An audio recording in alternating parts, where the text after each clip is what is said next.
네, 오영훈 도지사는 주요 일정을 홈페이지를 통해 매일 공개하고 있습니다.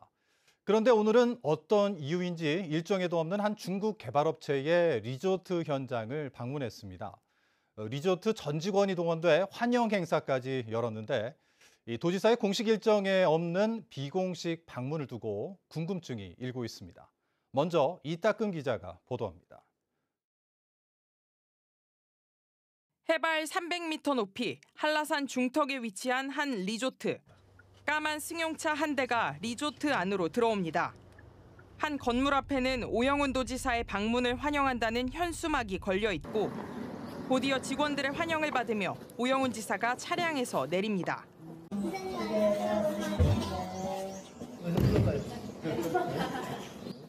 환영 행사를 마치고 나온 지사는 공사 현장을 둘러보며 15분 가까이 사업 진행 상황에 대한 설명도 직접 들었습니다.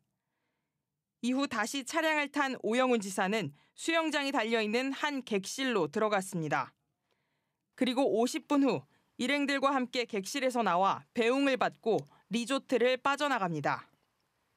개발사업체 리조트에 방문한 오영훈 도지사는 리조트 안에 있는 이 객실에서 점심 식사를 했습니다. 이날 리조트를 방문한 오 지사와 일행은 모두 11명. 환영 행사와 점심 식사까지 1시간 반 동안 머물렀습니다. 그런데 이날 오 지사의 방문은 홈페이지에 공개된 공식 일정에 나와 있지 않았습니다.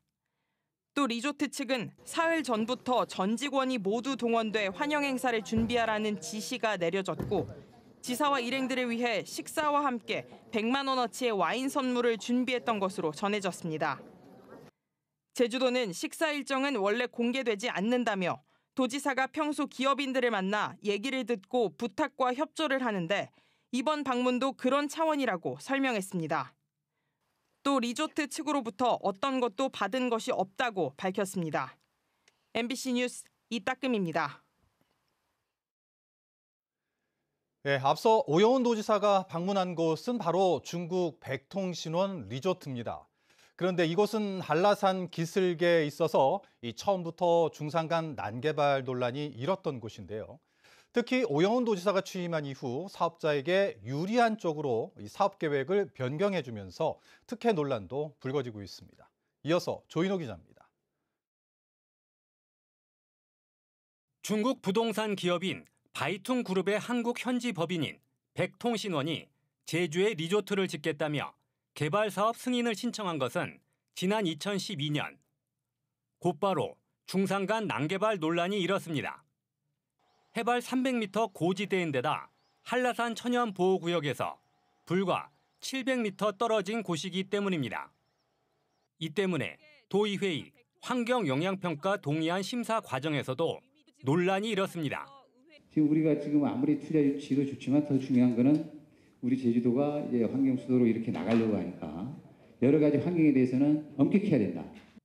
결국 중국 백통신원은 2022년까지 사업비 2,432억 원을 투자하겠다고 약속한 뒤 제주도로부터 개발 사업 승인을 받았습니다. 콘도미니엄과 호텔 등 숙박시설과 함께 맥주 박물관과 생태 테마파크 등 다양한 휴양 문화시설을 만들겠다는 계획이었습니다.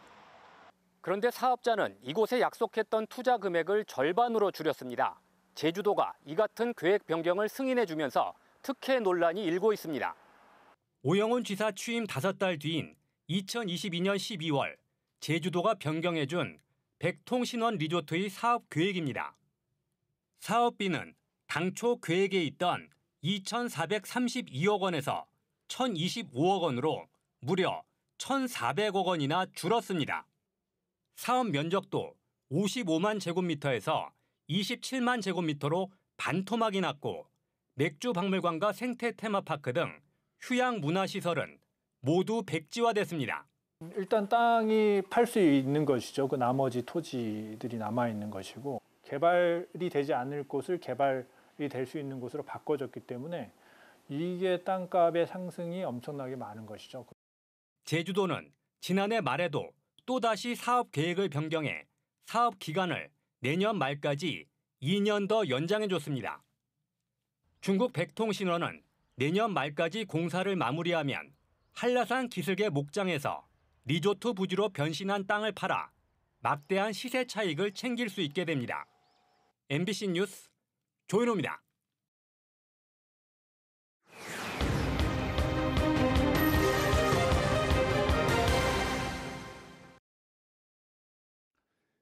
제주에도 실탄을 직접 쏠 수 있는 사격장이 있는데요. 이 실내 사격장 한 곳이 최근 갑자기 문을 닫았는데 취재 결과 직원들이 무더기로 납에 중독된 것으로 확인됐습니다. 김한 기자입니다. 굳게 닫혀있는 실내 사격장. 입구에는 6월 중순까지 영업을 중단한다는 안내판이 보입니다. 실탄 사격장이 지난 9일 갑자기 문을 닫고 경찰에 휴업을 신고했습니다. 저희 청에서는 그 사격장 내에서 사용 중인 총기 전량에 대해서 서귀포 경찰서 민유총포 무기고에 안전하게 지금 보관 조치하고 있습니다. 취재 결과 영업 중단 이유는 직원들의 집단 납 중독. 직원 9명 중에 8명의 혈액에서 기준치를 초과한 납성분이 확인됐습니다. 이곳에서 근무하던 직원 8명은 최근 납 중독에 노출돼 현재 조선대학교 병원에서 치료를 받고 있는 것으로 확인됐습니다. 업체 대표는 고용노동부와 산업안전보건공단에서 점검을 나와 건강검진을 받았는데 납 수치가 높게 나와 영업을 중단하게 됐다고 설명했습니다. 실탄이 표적에 부딪혀 나오는 납가루가 공기 중에 머물면서 직원들이 오랜 시간 마셨기 때문으로 추정됩니다. 혈액 만드는 거 이런 데 영향을 줘서 빈혈도 일으킬 수도 있고 그 사람이 좀 신경적으로 예민해집니다. 말단에 있는 신경이 마비될 수도 있고. 고용노동부는 집단 납중독 사태가 벌어진 실내 사격장에 대해 조사를 벌였고 조만간 결과와 대책을 발표할 예정입니다. 지난 2014년 군부대 사격장에 납 오염 문제가 발생해 국방부가 대책을 마련했지만 민간이 관리하는 실내 사격장은 관리 사각지대에 놓여 있었습니다. MBC 뉴스 김하은입니다. 제주대 의대 정원을 늘리는 학칙 개정안이 세 번째 심의 끝에 통과됐습니다. 제주대학교 교수평의회는 오늘 제주대 의대 정원을 40명에서 100명으로 증원하는 학칙 개정안 재심의를 열고 원안 가결했습니다.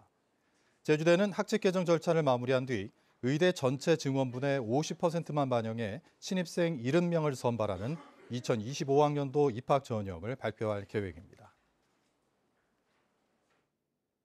지난달 발생한 70대 노인 고독사와 관련해 제주시가 복지급여를 받는 1인 가구를 전수조사한 결과 2명이 실종 상태인 것으로 확인됐습니다. 제주시는 사회복지급여를 받는 1인 가구 11,000여 명을 전수조사하고 거주 실태를 확인한 결과 2명이 연락이 되지 않아 경찰에 실종 신고를 했습니다. 제주시는 앞으로 기초생활수급자 1인 가구 등 취약 가구를 대상으로 1년에 2차례 전수조사를 실시하는 등 보호 방안을 추진할 계획입니다. 제주 4.3의 올바른 이름을 찾기 위해서는 현재 4.3 특별법 제2조 정의 조항을 개정해야 한다는 주장이 나왔습니다. 새로 출범하는 22대 국회에서 제주 4.3 특별법 개정 방향을 모색하기 위한 토론회에서 고성만 제주대 사회학과 교수는 4.3을 정의하면서 4월 3일 발생한 소요 사태라고 표현한 내용을 개정해야 한다고 말했습니다. 특히 4.3을 해결하기 위한 후속 과제들이 제2조 정의 조항과 연동되는 만큼 22대 국회에 진지한 접근을 촉구했습니다. 제주 해역에서 맹독성 해파리가 발견돼 주의가 필요합니다. 해양수산부 국립수산과학원은 지난 23일 서귀포시 법한동 법한포구 연안에서 독성이 강한 노무라입깃 해파리가 발견됐다고 밝혔습니다. 노무라입깃 해파리에 쏘이면 발열과 근육 마비, 호흡 곤란 등의 증상이 나타날 수 있습니다. 수산과학원은 노무라입깃 해파리가 지난해보다 고밀도로 출현하고 있어 다음 달 말에는 주의보 발령 수준까지 도달할 것으로 전망했습니다. 서귀포시 한 골프장에서 오폐수가 무단 유출됐다는 의혹이 제기돼 자치경찰이 조사에 나섰습니다. 제주자치경찰단은 지난 24일 서귀포시 색달동의 한 골프장에서 오폐수가 유출되고 있다는 신고가 들어와 현장을 확인하는 한편 골프장을 상대로 조사를 벌이고 있습니다. 골프장은 오수가 넘친 건 맞지만 일부러 유출한 건 아니라며 보수 공사를 진행했다고 설명했습니다. 북한이 인공위성을 발사하겠다고 밝힌 가운데 제주도 서해상에 항행 경보가 내려졌습니다. 국립해양조사원은 오늘 오전 7시 20분쯤 제주도 서쪽 148km 해상 일대에 항행 경보를 발령하고 발사체 잔해물이 떨어질 수 있다며 항해하는 선박의 주의를 당부했습니다. 발사 예고 기간은 오늘부터 다음 달 4일까지며 위험구역으로 통보된 제주도 서쪽 해상 일대에는 위성 덮개가 떨어질 것으로 예측됩니다. 화북공업단지 이전 후보지로 꼽히는 조천읍 조천리 주민들이 반대 입장을 제주도에 공식 통보했습니다. 제주도에 따르면 조천리 마을회와 청년회, 부녀회 등은 제주도에 공문을 보내 화북공업단지 이전을 위한 주민 설명회 개최 불가 입장을 통보했습니다. 조천리 주민들은 제주도가 친환경 공업단지 조성을 약속했지만 소음과 환경 훼손이 우려된다며 마을 곳곳에 현수막을 내거는 등 강하게 반발하고 있습니다. 제주도는 주민 설명회 개최가 어려울 것으로 보고 내부 논의를 거쳐 대책을 마련할 계획입니다. 영업정지 명령을 받았던 서귀포 잠수함이 5개월 만에 운항을 재개합니다. 대국해저관광은 지난달 국가유산청의 현지 조사를 거쳐 연산호 군락 훼손에 대한 해소 방안을 마련해 6개월 조건부 운항 허가를 받고 내일부터 운항을 재개한다고 밝혔습니다. 서귀포 잠수함은 이에 따라 운항 항로를 변경하고 관련 기관에서 운항 영상을 확인할 수 있는 설비를 도입했습니다. 한편 서귀포 잠수함은 천연기념물인 문섬 일대 연산호 군락 훼손 혐의로 경찰 수사를 받고 있고 운항 불허에 대한 행정소송도 진행 중입니다.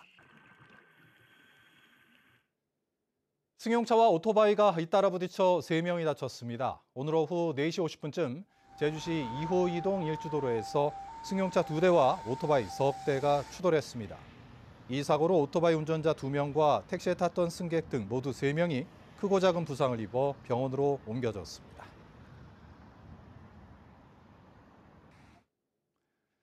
이상으로 뉴스데스크 제주 마칩니다. 시청해주신 여러분 고맙습니다.